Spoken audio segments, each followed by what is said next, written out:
And we're live. All right, welcome Facebook folks. Thank you so much for spending a Friday night with us, and also welcome Zoom. I already see a whole bunch of people popping up on Zoom. This is SIP 28, 28 weeks in a row of fun times, great wine, new friends, and sheltering in place, which is what SIP actually stands for. Hello, Barb Randall, Chad Angelo, Jeff and Jane Greasy. Special nod to Jeff and Jane Greasy out of Barrington, Illinois. This is their 28th SIP in a row. We have to be here. They actually choose to be here. So that's impressive that they haven't missed a single one. My name is Martin Cody, co-founder of Cellar Angels. And Cellar Angels is for those of you joining on Facebook that don't know, a direct-to-consumer wine company that really is a digital storyteller. So we've been doing this for 10 years. And everyone that is a customer of Cellar Angels is really more than a customer, they're a supporter, because to be honest, they can buy wine from anywhere they want, but they choose to continually buy wine from Cellar Angels. And part of it is because of the authenticity, but really the access to the stories that we tell about great wines, great winemakers, great people in this industry, and sharing those stories with them. You can go to the Cellar Angels website and you can see very quickly the wines that we're going to be tasting tonight. I'll take us there in a little bit. But I want to thank everyone for joining. Julie Fogarty, Marcella Xavier, Nelson Holden, Sean Manning from Colorado. You guys are awesome. Dan Verna, thank you so much. I met these two people. Well, I met one of them a long time ago and was only recently introduced about 4 or 5 years ago to the gentleman on my left. I don't know how everybody's screens are appearing. But I'm humbled that they've taken some time on Friday during Crush, mind you, to spend an evening with us. So without further ado, I want to introduce you to winemaker Doug Hackett and founder Crystalyn Hoffman of Spicy Vines Wines in the Healdsburg area. And Crystalyn and Doug, you guys are awesome. Thanks so much for spending some time on Friday during harvest. Thank you. And cheers. For having us. So now I'll get to what we're drinking in a minute. But I want to just go to Doug first and ask Doug, how is harvest going right now? Considering Mother Nature, every time we think Mother Nature's done doing things, she just rolls up her sleeves and says, let me see what I can do this year to play with everybody. How's it going? Well, I mean, I think for me as a winemaker, that's the beautiful thing about making wines is every year Mother Nature deals you a different hand. So it's not the same thing from year to year. And the thing for us is like we actually enjoy rolling with Mother Nature, and we enjoy the different nuances, challenges, gifts that she gives us from year to year. And certainly this year, because of the weather in California, because of the fires, you know, we had February here, which is the first February on record that we had 0 precipitation. We had August here in California, which is the hottest August in record in California. So certainly that dials up a little bit of a challenge for us. But the grapes are looking really, really good. You know, from harvest, you have harvests where you have certain harvests where things are very like long and slow and steady and things come in a little bit at a time. And you have harvests where everything hits at one time. We're in the middle of a harvest that hits at one time.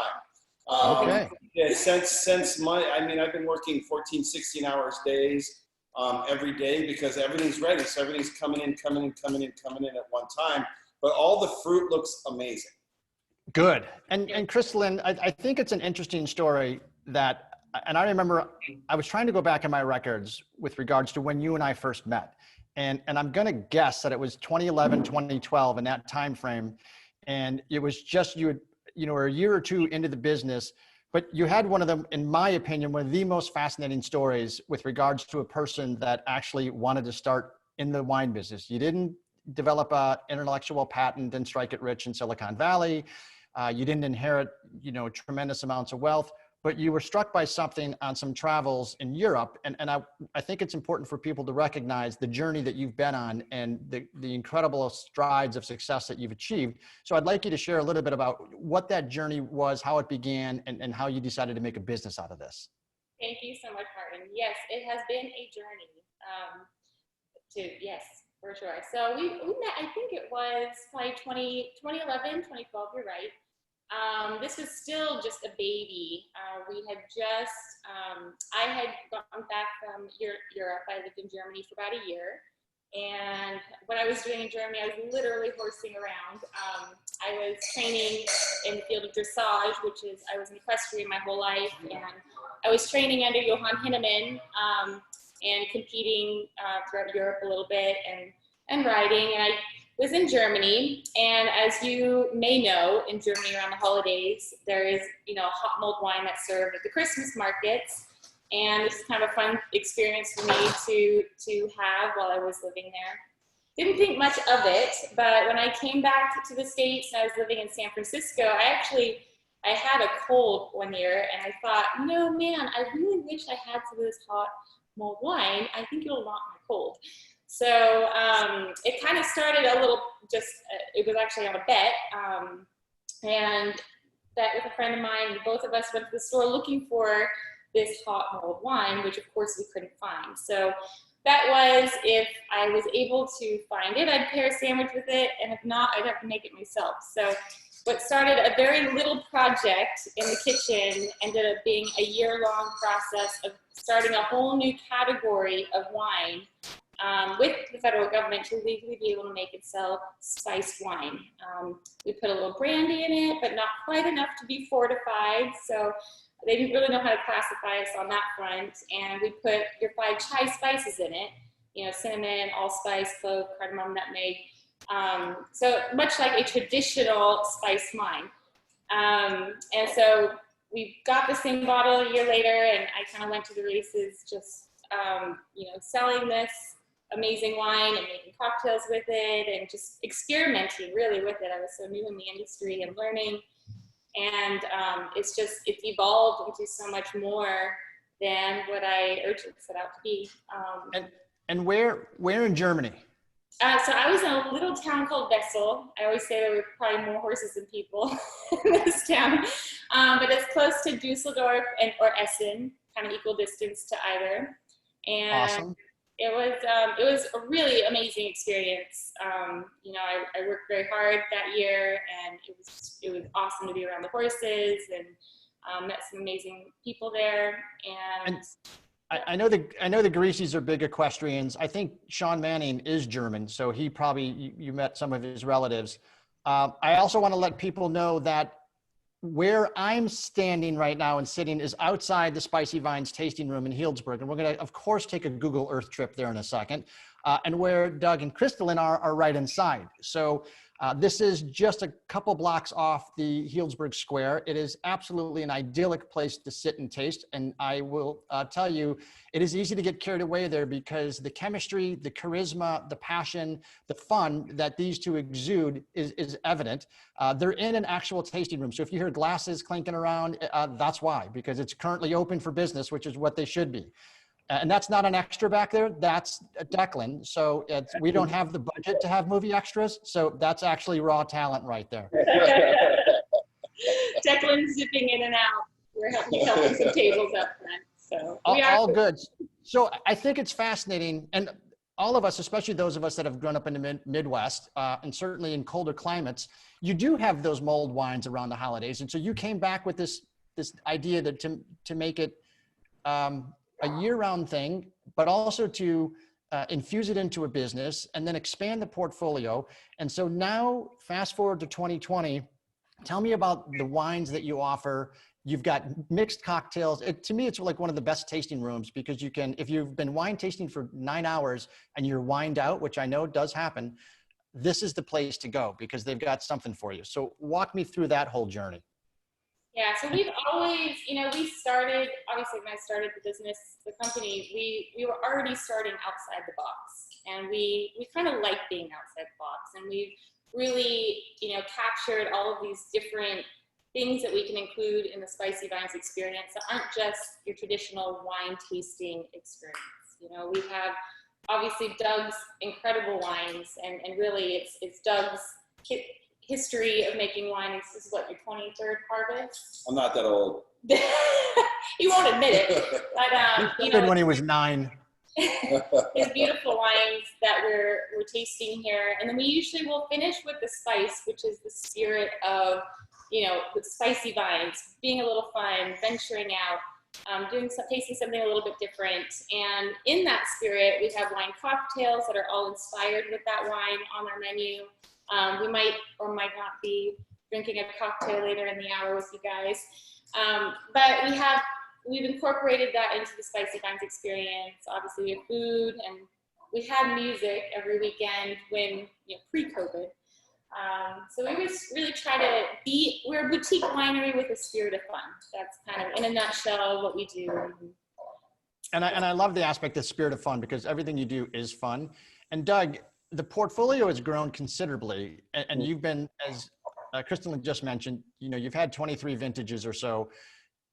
Talk to us about kind of where you source the fruit, what you're after stylistically, what are some of the hidden gems and things that you've uncovered that are fortifying and fulfilling to you, and that really transcend what most people are thinking about with regards to a small tasting room. Yeah, so what we try to do is we're not trying to go out there and get from a vineyard where 20 other people are making wines from the same vineyard. What we look to do is we develop relationships with families, small family farmers that have been growing grapes in Sonoma County, Mendocino County, Sierra Foothills for literally hundreds of years.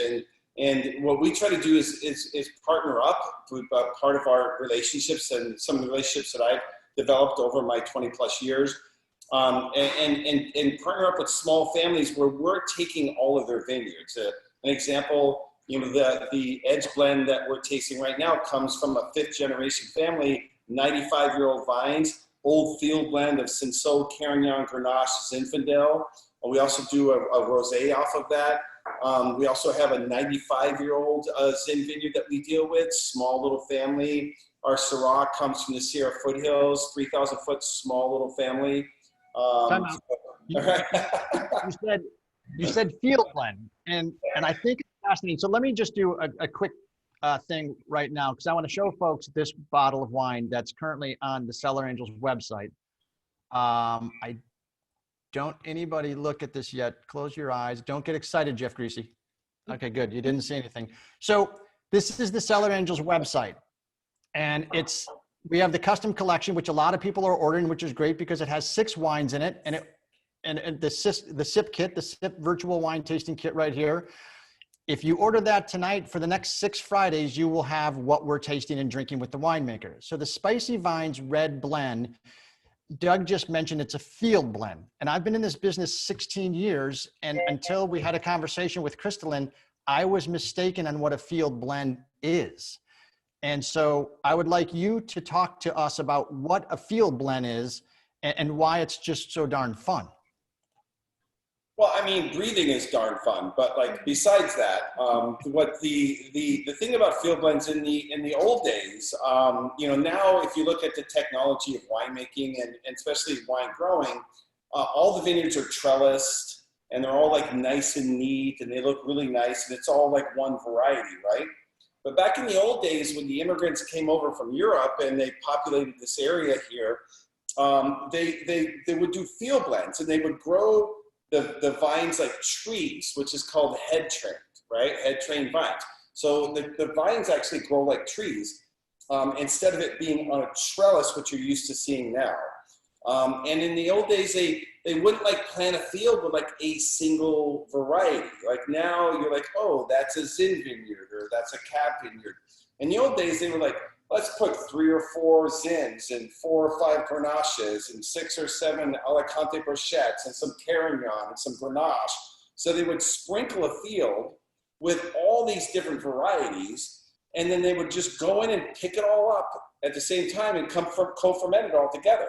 So they would make these field blend wines in the old days, which was, so instead of with the New World wines and the technology we do now, we'll pick this variety from here, this variety from there, this variety from here, and we'll crush, distend them, ferment them, age them, and then we blend them in the cellar.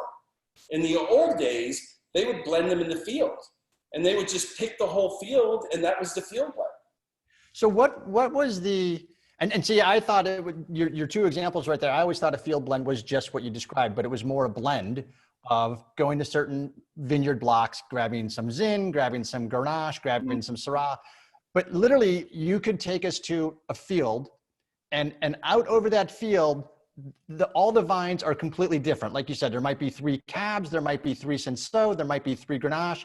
And my question is, why did they plant it that way? Because they didn't have the technology, nor did they have the want to, I mean, you have to remember, in the old days, you know, they didn't have pneumatic presses. They didn't have like crusher distembers. They didn't have all of these technology things that we have today. So instead, what they would do is they would plant the field with all these varieties and pick it and just put it in one vat, right? And they would crush all that vat together. And what they got is what they got. So in the old days, you know, today we have the ability to scientifically say, well, this soil goes good with this rootstock, goes good with this cultivar. Because we have that science, we have the technology to be able to define what grows best where.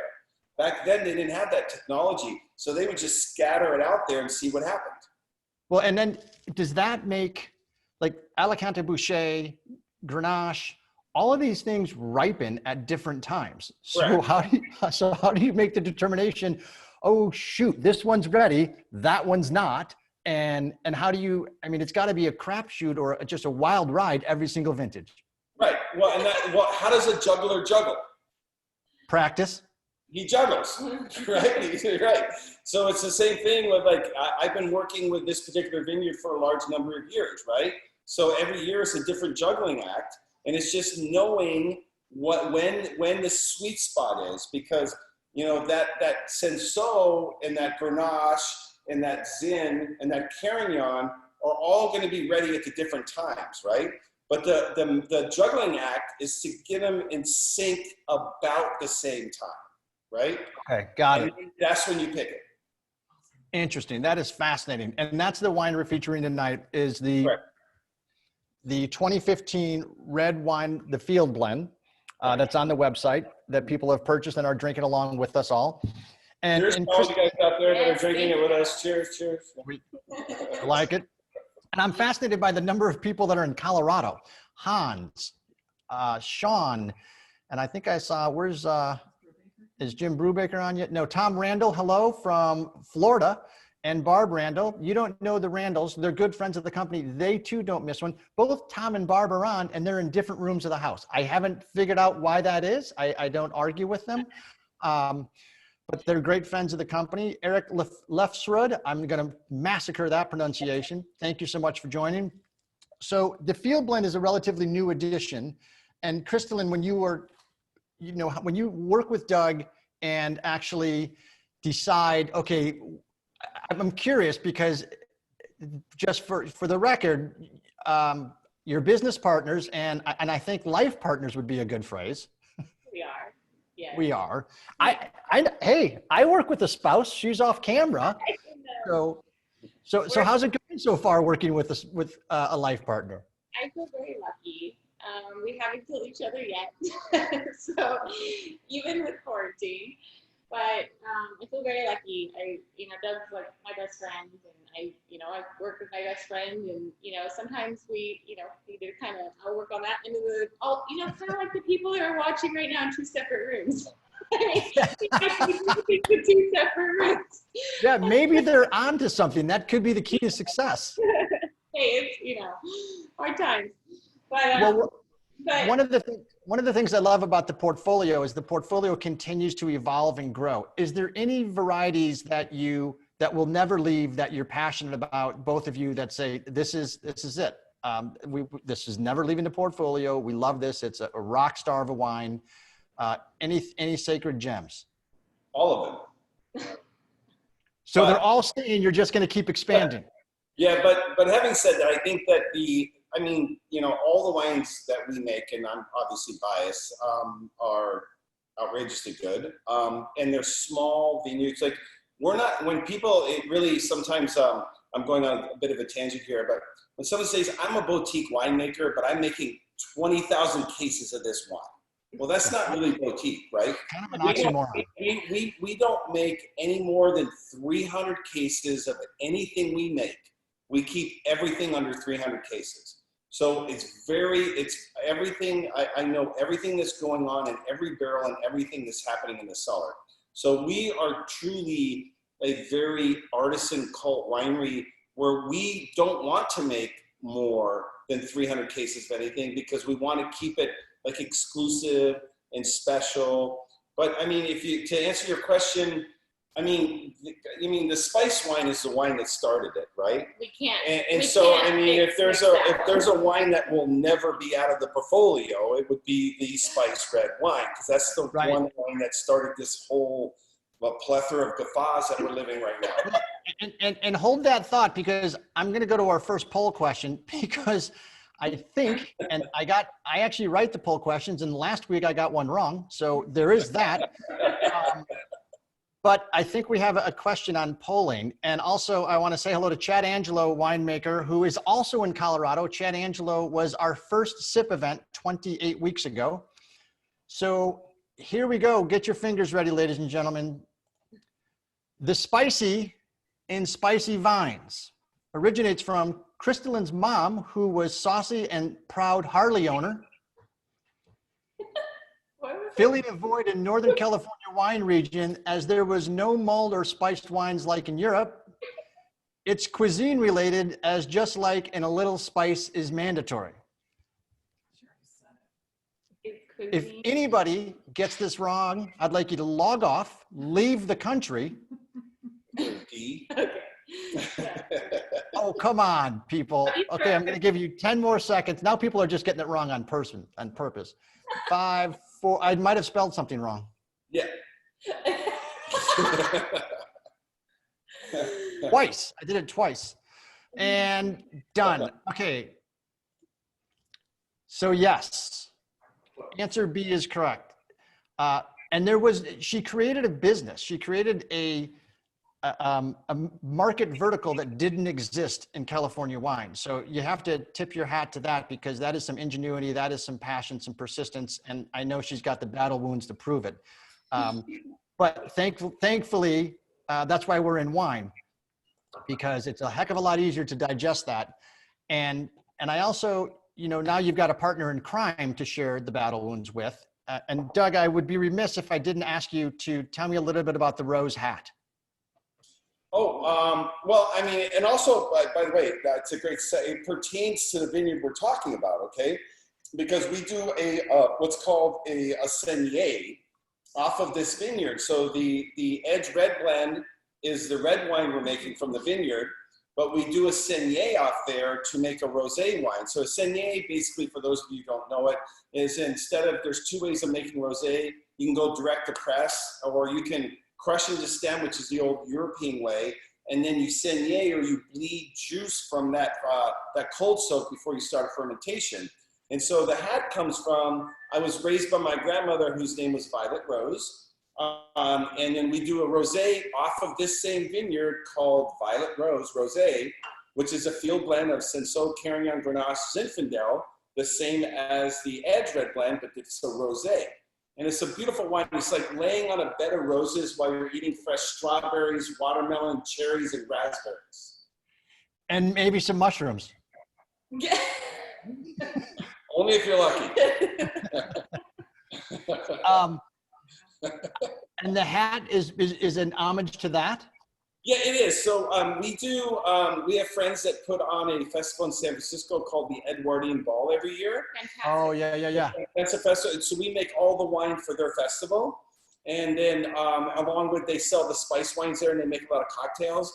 And then so a number of years ago, I met this like cute couple. They're in their 70s, and they're hat makers. And so for a number of years, I've been getting a hat from them. And then, 2 years ago, I went in there, and they had this hat, because I had talked to her a few years about my grandmother, and she had this hat there, which is, Violet Rose. Yeah. I love it. I absolutely love it. And it's interesting, when you were talking about the grapes there, if I'm not mistaken, they're all Rhone grapes. I know. So I say it's a California version of a Rhone blend. Why we call it Edge. Right, and the reason is, the reason is because you have Cinsault, you have Carignan, we have Grenache, right? All Rhone varieties, right? But then Zin is that California magic in there, right? Well, and I'm because I think it's interesting with all the Italian heritage in that region. Were these clippings that they brought over from the Rhone? I mean, where's the Sangio? Where's, you know, the Del Cheto? Where's all the Italian varietals? Or are those just still really small little vineyard blocks that just, you have to really look hard to find a lot of the ancient Italian varieties? Yeah, I mean, they don't really, I mean, the Italians actually brought over, you know, to be honest, the Croatians and the Italians brought over Primitivo, which is what we know as Zinfandel today in California. So what the Italians were bringing over here in Sonoma County was Primitivo. It wasn't the Sangiovese, the Cetto, the Barberas. It was none of that. The old Italian families were bringing Primitivo. Yeah. That's amazing. So this is why we call it the edge, because it's our edgy take on our own blend. We have, you know, obviously the Zin in there, and so it's just kind of fun. But that particular vineyard had, you know, all of these varietals with the intention that they should be made together as a wine. You know, you have the Carignan, which brings the brightness. You have the Zinfandel, which brings a little more spice. You know, the Grenache. And then a little secret I'm going to just give your viewers. I'm going to give you a little secret. You can't tell anybody, okay? So there's only like four of us right now. Right, okay, thank you. Everybody sign a disclaimer here. Right next door to this 95-year-old vineyard, we make a Petite Syrah. It's called Morning Song. So I put a little bit of Petite Syrah in here as well. That whole blending process, Doug, fascinates me. You and I are going to have to go dig deep on that next time I'm out, because if you pick a field, this field blend, how do you actually know what gets in the final blend? Okay, perfect. Good. I was like, that was science. Yeah. That's what makes it magical. Yeah. We always say, you know, in order of most to least, you know, so Grenache, Zin, Cinsault, Carignan, but the percentages of each of those. Exactly. That I think is awesome. And while everyone is here, and I see a bunch of people are asking about that rosé. So it's amazing, by the way. It's very Provençal style, very dry. Same vineyard. When I'm crushing and just stemming the grapes for this, and I go into a tank, while it's going in the tank, I bleed juice from the tank to go to another tank to do a 14-week super cold fermentation to make the rosé, and then I age this for 14 months in neutral French oak barrels before I bottle it. Yeah. And how many cases of the rosé do you make? 170. Okay. And I want to go to several people's favorite portion of the program before we go to commercial break. And we're going to go to Google Earth, because I want to show people exactly where you are. I'm right here. So I'm going to put an asterisk around this. I'm using a different version of Google Earth. It worked in rehearsal, which is always the kiss of death. But there's if everyone can see our beautiful globe, I've created a project. So let's go to Spicy Vines.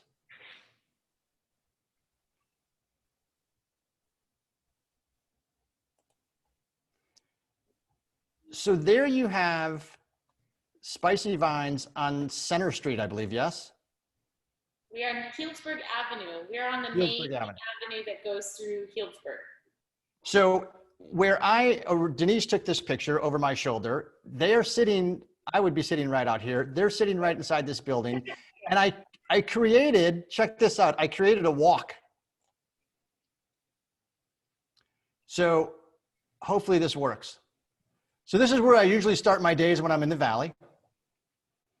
Flying Goat Coffee. Nice. And then, see, it's not going to allow me to do it, is it? And then there's a path where it says I end up literally at Spicy Vines. Yay. Now, I told you it worked in rehearsal. Son of a rosé. Son of a rosé. Don't know where it is. Oh, here we go. There's my walk. So just to give people a little bit of an idea of where they are, you're a block and a half off the Healdsburg Square. And and this is such a pretty area, and you guys are in such a great location. If anybody is tasting wine country and you're based in Santa Rosa, or you're based in Windsor, or you're based in Healdsburg, this is where you want to end up. You want to end up at 4 o'clock in the afternoon at Spicy Vines before your dinner reservations in Healdsburg, because you will be sitting out on this patio behind me. You will be meeting Doug and Crystalyn. You will be drinking either wine or wine cocktails. You will be having the time of your life. And I saw Sean Manning in the chat said that tasting room is awesome. So Sean, another Colorado person, but this is really a neat place. And what I think is and this is still Fat Willie's, correct? Yes. Okay, good. Yep. Right in the corner. But I think it's a neat place because it's so unusual to have this in a downtown urban area where you've got outdoor space, indoor space, and the indoor space is awesome because it's got a great, cool vibe, which obviously is from the two of you. Talk to me about the plans for the future. Where do you see this going, and what do you each want to do when you grow up? I don't want to grow up. Yeah. Such a good answer. I love that answer. Who says we have to grow up? We don't, but we ultimately grow older. But no, I don't want to grow up either. But so where do you're at under 300 cases for each of the wines.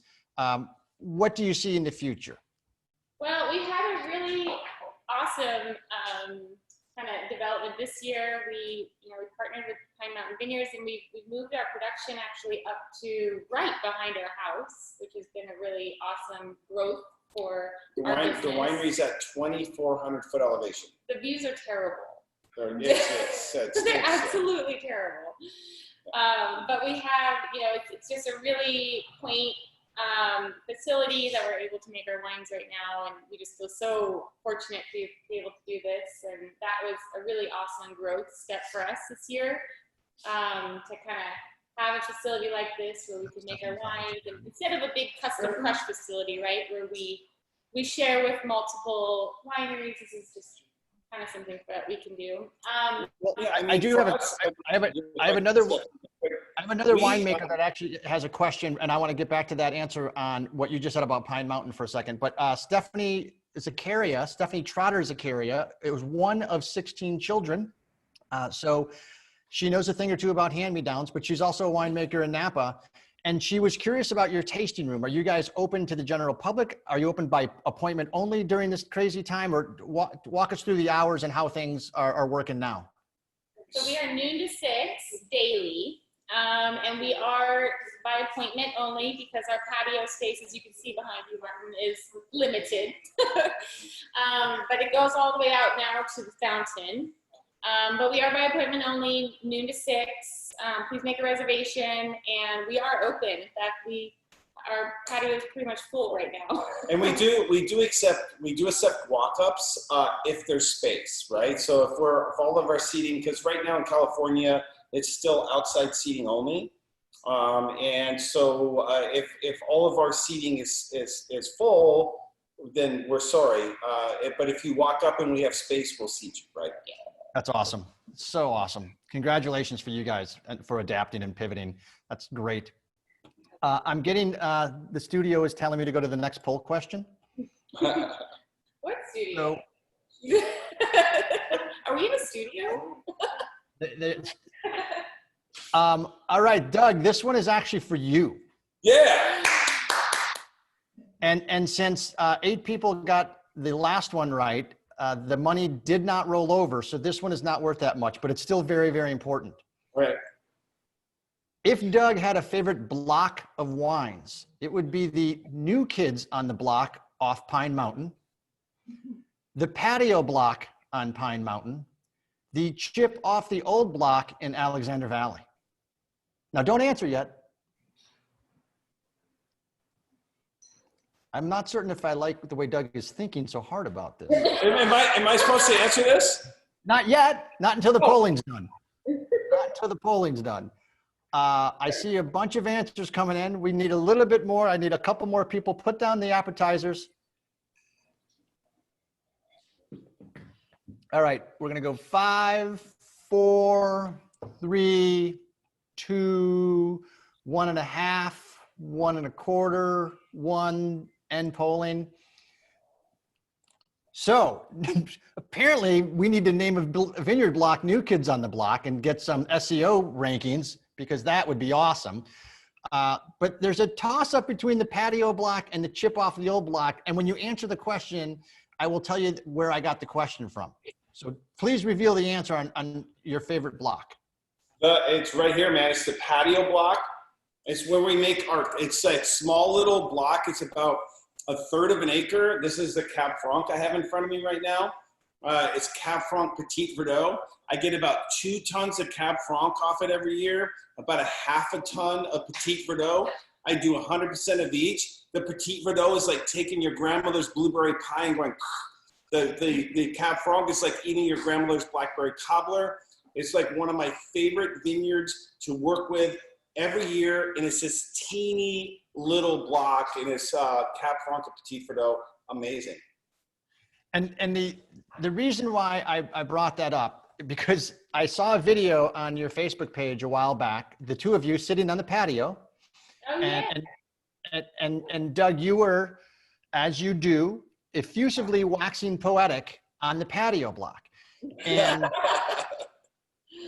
so it's amazing. And it's because you don't have to have a famous name or a large vineyard to have something that produces exceptional grapes. And by the way, the view doesn't stink. And it's just the grapes that come off there every year for us is phenomenal. And we sell about 80% of our wines to our wine club. And when these wines, when we send an email out, these wines are gone like that. They're so amazing. Yeah. Well, and the reason I also brought it up, because you guys do a fantastic job of videos, and it's so neat, because I've been out there 50 plus times. You guys live out there, but every single time when I see a nice 4, 5, 6 minute snippet, someone walking through a vineyard, and it's like, check out this shoot, check out this vineyard block, check out this. I'm like, okay, let's go, and I'm all excited. Like, it's like Christmas for me. So I want to educate people on that, because go to the Spicy Vines Facebook page, go to their website, just go there, because they are chock full of fantastic videos that you guys do on your own. And I want to commend you for it, because it really is important to help drive engagement, help drive education, and that just makes a smarter consumer. So they're very raw. I have to tell you, they're some of the videos. We started doing these when, in March, or actually, well, technically like early April, when everything had closed down. Like, yeah, we should take this obviously online and try to connect with people in that way, which was amazing for us, because we were able to connect with people across the states that we don't usually get to on a regular basis. But we planned a Monday, Wednesday, Friday virtual tasting, which, halfway through, when you're planning 3 of these a week, you're like, all right, we need some content. But we made it was great, because it allowed us to be very creative, and we had some really awesome creative, themes for these videos. We made pot stickers and drink Pinot. We made Michigans. Does anybody out there know what a Michigan is? How is that not a poll question? Who knows what a Michigan is? Who knows what a Michigan is? I would like it on Facebook users, no Googling this, and Zoom users, if you know what a Michigan is, go ahead and throw it in the chat line. But one of the things I love about your videos is, first of all, everyone recognizes when they start doing videos, and then they look back at the finished product and they go, holy shit, this is not easy, type of thing. And you get down off the mountain and you look at the uncut footage and you realize, I didn't realize it was that windy up there. They can't hear a word I'm saying. Yeah, hey, thanks for that one. Yeah. Oh, apparently you guys haven't seen our outtake reels. Wait a minute, they fell off a rock in the river? Yeah. Yeah. The outtake reels at Cellar Angels are legendary, so we know what can happen on camera. Trust us. Yeah, so you can see that it's totally uncut. Like, it's live and raw. You get what you get. Exactly. No, I like it, but I love the videos. They're very informative, and you guys have a lot of fun doing them. But I was enamored, Doug, the way you were talking about that vineyard patio block, and And all of us at Cellar Angels, especially our supporters, they appreciate the limited production wineries. I mean, that's our mission is to share those wineries with them. So when you can find these postage stamp vineyard locks and it's producing, impeccable Petite Verdot and Cab Franc, why not share it with the world? That's just spectacular. And Denise just informed me that we have a bottle of that Cab Franc that might have been gifted by a certain young lady on camera to us the last time we were here. So that wine has made it from California to Chicago, now down to Florida. So maybe we should probably open that thing. Yes, you should. Yeah, I mean, it goes like, for example, I mean, the Petite Verdot, so it's a small little block. I mean, I know we're supposed to be talking about this, but maybe we'll whet your appetite out there, guys, for the rest of this. But the Petite Verdot, most of it is Cab Franc. There's five rows of Petite Verdot. And we take that and we get like one barrel every year of Petite Verdot. And it's before I even fermented, it's sold out.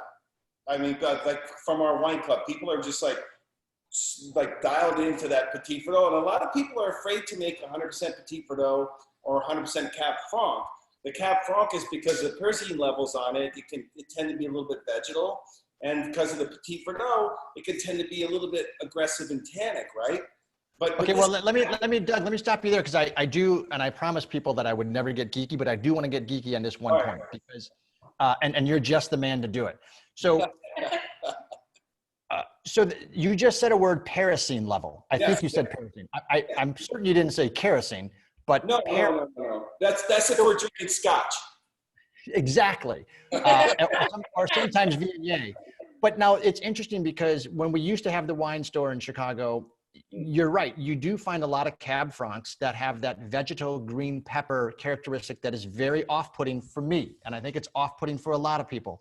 But when you can find that decadent Cab Franc that does not have anything like that, but then has that fruit structure like you described, the grandmother's blackberry pie type of thing. So it's a pyrazine. And then what is pyrazine? A byproduct? It's that chemical, like, for example, I'm going to give a little parallel for you. So pyrazine is a vegetal type of chemical that that can be in the grape, and then through the process of fermentation can kind of extract that. It's like, for example, like Chardonnays. Like if Chardonnay goes through 100% malolactic fermentation, the byproduct of that is diacetyl. And diacetyl is what? It's butter, right? Butter.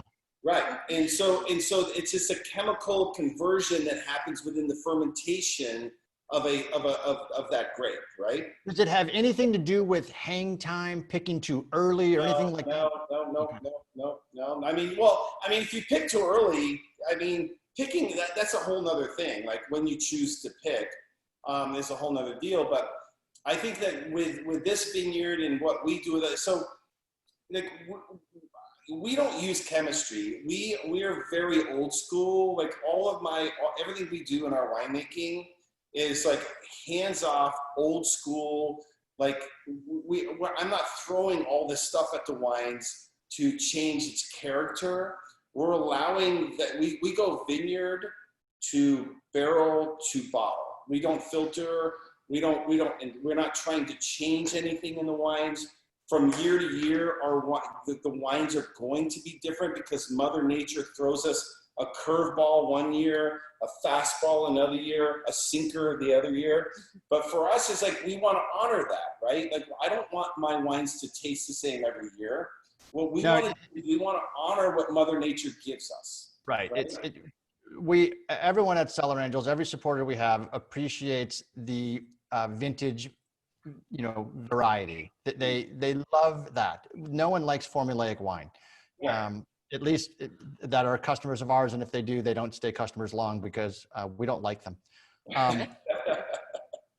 So I want to talk about this wine in particular that we're tasting tonight, and Crystalyn and I would like you to go first, and then we're going to talk about some food pairing ideas.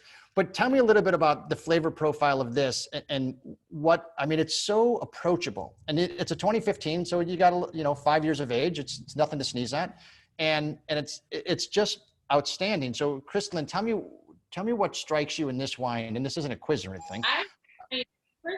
close. I believe that this is one of the most food-friendly wines that we make. I mean, it's a blend, of course, but as we talked about before with the field blend, you know, the varietals that are all in here complement each other so well. You know, you have the Carignan that brings a little brightness. You have the Zin that brings a little spice, and the Grenache. All put together, I mean, it makes it such a well-balanced wine. You know, I've always gotten just the blackberry and a little bit of currant and just a natural bit of spice on here, which is beautiful to me. And I love pairing with this wine. I mean, it's funny you say that. It's funny you say that because one comment just basically says that Jane Greasy, the decision maker in the house, sorry, Jeff, said that this wine is a cross between, in her eyes, an old vine Zin in depth and richness and a red field blend for drinkability. Drinks well alone, pairs well with the pasta Alfredo carbonara we had earlier. Ooh, that's a great pairing for this. Can we come over for dinner? Yeah, who's Well, and I wanted to read that right there because it just perfectly dovetails, Crystalyn, into what you were saying. Is just how food friendly this wine is. Totally. Oh yeah. I mean, it's so complex. You have, you know, it's very balanced. It's very complex. It's a very full palate, but it's not heavier in your face. You know, it has. Yeah. It's not that 17.5% alcohol, jammy, unctuous bomb. Very balanced. And Doug, you know, honestly, every wine that we have, I mean, Doug has done such a great job of, you know, he may not have balance in his life, but he has balance in his wine, and they're beautiful. Don't worry, Doug. We'll edit that out. Hey, it's okay, man. If I'm sitting here and someone says to me, would you rather have balance in your life or balance in your wines? I would choose balance in my wines every day because, you know, life is up and down. It's just a roller coaster. And then, you know, but balance in your wines is still a roller coaster, but at least it's balance in your wines, right? Right, but at least it's your roller coaster and you know the ride. So, right. So Doug, what do you? Yeah, but it's just when you think you know the ride, that there's a curve that you didn't expect that was going to be correct. There. Right. Which actually makes the ride so exciting. Right, it makes it worth living. You better believe it. Absolutely. So Doug, tell me what you think about the red wine blend or from the Edge Vineyard. I mean, Crystalyn just gave a smashing tasting profile. This is now you're getting to taste this wine. And I know you get to taste it often, but you're 5 years down the road. It was in barrel 7 years ago. How is it evolving? You know, walk me through that process, because that, I think, as a non-winemaker, is probably the most fascinating journey there is, where you get to taste these. If we're going to use children as an example, you know, you taste these embryos before they even get into the barrel, and you have to hope that, okay, in 2 years of barrel aging, it's going to mature to this, and then some bottle aging, it's going to mature to that, and then a little bit more cellar aging, it's going to be like that. And so where are we right now in the life cycle of this? Well, I mean, we're here and we're breathing, but the life cycle of the wine is like, for me, it's like, you know, you go into this beautiful bakery and there's pies all over the place. You have like apple pies, blueberry pies, cherry pies, all these pies. And then there's always the berry pie, right? The very berry pie has all these different berries in it. And it's like, this to me right now is tasting like that berry pie that has shaves of nutmeg and shaves of little sage on it. And then you throw a scoop on top of a vanilla bean ice cream. That's where this is tasting right now. And it's God, our pie shop sucks. He loves pie, if you haven't noticed. I was with your grandmother. I've noticed two things. He loves pie and has never had my grandmother's cooking, because he would not. Right. He just made me happy with pie. Well, honestly, like my winemaking like stems from my being a kid in my grandmother's kitchen, man. It's just like, it really is. It's like, you want everything to be an expression of what it is. You don't want to dictate your ability over what you're doing.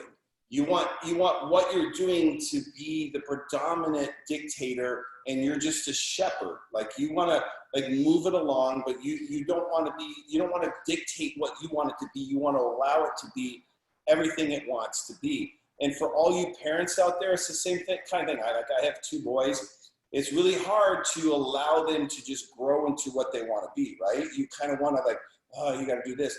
But like the beauty of life is to, not to dictate, but to guide, right? And we try to do that with all of our wines. And the thing about wines and the aging of wines is like wines age in parallel, right? So if you have a wine that has high tannins and low fruit, as it ages, it's going to age in that parallel. So the fruit's going to go away, the tannins are going to be there. If you have a wine that's high in fruit and low in tannins and acids, as it ages, so the tannins are going to soften, but the fruit's going to go away. So what we try to do is we try to make wines that are balanced. Like going back to the question about like, my life is not balanced, and I love that. But my wines are, and the thing is balanced wines are wines that are approachable now, and they're wines that can age for 20 years because everything moves in balance, right? This wine will age for so long. It's still will age for another 10, 15 years easily, in my opinion. And Doug, I haven't actually heard that description, and I love that description about the wines age and balance with regards to tannin and fruit, and probably acid to a degree if you threw a third variable. Yeah. So does one ever accelerate the aging process faster than the other? Like if you have high tannins and moderate fruit, can the tannins move down faster and then catch fruit? Well, so we're getting into a deeper question. That depends on the dissolved oxygen in the wine, the CO2 level in the wine. There's other variables that would dictate the speed of one thing moving faster than the other. Right. Correct. Okay, good. No, that makes perfect sense because, you taste a lot of wines, and I'll just pick on Cabernet because I love Cabernet, but, that are extremely tannic, very young. And the fruit is kind of hidden a little bit, but then as the tannins soften a little bit, then, 7, 10, 12, 14 years later, oh, here comes the fruit. But generally that tannin structure will help hold a wine. Oh, absolutely. Yep. Go ahead, Doug. You wanted to say something. She did it. I jumped in there. Yeah, I mean, we're like Crystalyn jumped in. It's good. Okay, Crystalyn, the rosé. I'm getting a lot of comments on the rosé. Is the rosé on the website, or is that a secret hidden handshake knock? It's the website. It's the 2018 Violet Rose rosé, Which is my grandmother, by the way. Okay, because someone says I'm on the website right now and I don't see the rosé. Really? Should be on there. Yeah. It's pretty much on there. You can call Declan. us. Declan. Yeah, it's the Chad Angelo, I got you, brother. I'll get you some rosé. And I specifically mean your rosé is what I mean. We'll get this question answered. It's really great though. It's very Provençal style. See, yeah, it's on our website. It's on the website. It looks like this. Looks like that. Okay, perfect. Chad Angelo, before Chad was a winemaker, Chad was an engineer at Boeing. So, Chad, if anybody should know how to work a website, I'm not going to draw conclusions. And Chad, did you say Chad makes wine in Colorado? No, Chad lives in Colorado, makes wine in Napa. Napa for what winery? His own. What's it called? Oh, he says the link is broke. Chad Angelo Cellars. Nice. Oh, nice. So, hey, Chad, come to Healdsburg and let's trade some wine. Yeah. And I mean, he sources his cab from Stagecoach, which is like you talked about earlier, Doug, and I thought it was very apropos. You have these large vineyards that have historic pedigree, and then that vineyard gets sold, and the 20 to 30 folks that were sourcing from that vineyard now have to find a new source. Not unique to Napa, and i.e. reference Gap's Crown, reference, a whole bunch of different things that have been sold. But I love the fact that you're working with these vines. First of all, I love old vine anything. Old vines infidel, but the fact that you're working with families that have been farming these vines for 5, 6 generations and they're 90 plus years of age is just amazing. Well, and we have them, right behind you. Well, you can't see because of the sign and stuff, but the sign's covering it. But we have actually some, because we lose about a half a dozen or so of these vines every year at the vineyard. So we put them outside of our tasting room so people can actually see what an old vine looks like, right? Because everybody comes like, what's old vine? And then we can just turn around and point to that's an old vine, right? Well, and because they like trees. this vineyard was so cool, and we kind of feel like we're preserving it a little bit because every year we're taking the grapes off of it. But the grower, it was his grandmother actually that planted this great grandmother that planted this vineyard, and it's been in their family for a long time. And in fact, back then she was kind of one of the first women in this area, in the Dry Creek area, to kind of start planting and making wine. And so us preserving it, we're kind of preserving, in my feeling, a little bit of history here for Dry Creek. And, it's an older vineyard. It takes some tact to really be able to work with it, but Doug knows how to do that very well. And it's an awesome vineyard. It's one of my favorite vineyards that we do work with. Well, and it's the old vine stuff is so cool. And I think it's Denise is sharing her screen and is going to show. Hey! She's got it. So that vine was 95 years old when it died. And so we pulled it out of the vineyard. So that's we had our Zin master. So that's the Zin vineyard. And so, yeah, that's outside. So that was 95 years old when it died. That's one of the Zin vineyards that we work with, and we love it. And they're so cool because but you can see it's like a tree. It's like an old prickly tree. Yeah. You can see where animals have nested in it over the years. I mean, just the character on these old vines is awesome, and we love them. That I think is one of you just mentioned two things that resonate from a romance standpoint. The old vine aspect. I mean, a 95-year-old vine is pretty special when you think about what that vine has seen and witnessed and been through. But I love the fact that it was the great grandmother of the family that planted it. And so you're harvesting fruit off of it. And there's something magical and spiritual about that, because it's a total circle and connection with the earth and the life cycle of everything. And you're grabbing something off of something that's 95 years of age. So that's just wonderful. And cheers to both of you guys for doing that. Doug apparently has customers. Yeah. Oh, sorry. I just give me 1 second. I have a question. Doug, I'm teasing. Go ahead. I'm just kidding. And by the way, Crystalyn, when he comes back, you can tell him that Chan Angelo, winemaker who lives in Denver area, when he said when I come out next, he's definitely stopping by to exchange some wine stories. No, it sounds fantastic. We have some good friends actually. Blanchard Family Winery. They're here in Healdsburg, and they just opened up. Almost a year ago. In Denver, in downtown Denver. They have a tasting room in Denver, yeah. And actually, I just saw them this morning, so maybe they've connected, who knows, but. No, they should, because the Blanchards have been on Cellar Angels, and we featured their wines at a couple private charity events and stuff like that. Good folks. Love them both. Yes. What do you want to share with people, and the network's going to cut us off. 60 Minutes is on right after us, and they are bare for details. If there's anything that people should take away from the small limited production winery, and I'll go Crystalyn to you first. What would you have people, when they leave a visit with you guys, what do you want to inspire and instill in them? I think for us, it's all about the experience. And, it's a very personal experience when you come to Spicy Vines. You're going to see either myself or Doug. We're not corporate. This is us. We're making the wines. We're, running this operation, and we're a very small team.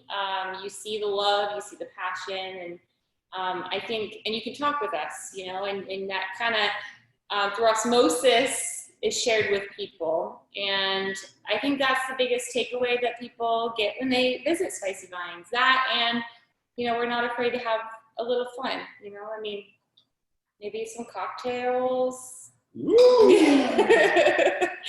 We might have a couple cocktails or two, but. Denise off camera just said, "Where's my lollipop?" How does she know about the lollipop? Yes, she knows. I know. I remember that. So Doug's Care Bear Spirit is Sunshine Lollipops. He's made a cocktail, or he's named a cocktail Sunshine Lollipops after his Care Bear Spirit. We all have Care Bear Spirits. Love, love, love it. And see, this is the thing I'm talking about with regards to, look at this little, you guys didn't know that this was going to be a mixology class tonight on Cellar Angels. Yeah, this is called Sunrise Mimosa. It's a bubbly with orange mango juice, and our spiced red wine. Wow. And it's yummy-licious, man. Let's look at it. It's like sunrise mimosa. That is awesome. I'm going to slum it with a red blend.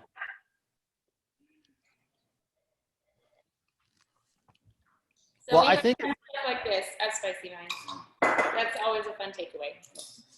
it is a fun takeaway. And I think what I'm going to leave with is that you don't need to have balance in your life if you're Doug. You need balance in your wine. My guess is Crystalyn may tug you on the sleeve every now and then and say, hey, we need a little bit more balance. I need to see you. But this is a crazy time of year. This is you guys have been on a wonderful journey and you're killing it. And Doug, is there anything, I mean, I'm surprised that you do as much as you do. I mean, you're in the vineyards, you're in the tasting room. You're like one of the hardest working people I know. And your zest for life is second to none. And it's contagious, it's infectious. And I think that's also a spicy vines trait. Yeah, so to me, it's like, it's never what you get that matters, it's what you give without want. And then to me, that's how I live my life. That's actually, you should put that on a shirt or something. I think that's got slogan material written all over it. And it's actually true. It's very. No, I mean, seriously, in today's life, too many people are like lost in things that don't matter, and they want. But like, I come from a background of meagerness, and like it was always like I would watch my grandmother give her last penny to somebody else because she thought they needed it more than her. And so, like for us, it's like, and for me and for Crystalyn, for us, it's like. It's never what you get, it's what you give without want, and it's how you treat people. And we try to treat people with the utmost respect and kindness when they come to us, and we're very grateful. And so, I mean, that's kind of what I can leave you with. I mean, yeah, and people leave with it when they come. It's, yeah, we're fortunate to be able to meet everyone that comes to this tasting room, and we're enjoying their company as much as hopefully they're enjoying their experience here. And so it's an awesome thing. I think we feel very grateful to be able to be doing this and making what we love and sharing it with people that we love. Well, it's quite obvious. Your humility is infectious and contagious, and your passion is certainly worthwhile. And you're absolutely right. I mean, all of us on every single day have tremendous gifts for which we should be grateful. And giving to one another, especially in these insane times, is something that we can all do. And be kind. Kindness works. It's not a fluke. It's not difficult type of thing. And you guys do it really, really well. In tasting room, you do it well in your lives. And I would be remiss if I didn't thank you from the bottom of Cellar Angels' heart just for the time this evening, because I know it's a crazy, crazy time during harvest. And it's fantastic for you to share everything that you've shared with us tonight, and we're indebted. So I want to say cheers to both of you. Thank you so Anything much else? for having us. I have to check with the producer. Everything okay? You guys are awesome. Stay safe. Much love. Be good. Thank you. All right. Cheers. Bye-bye.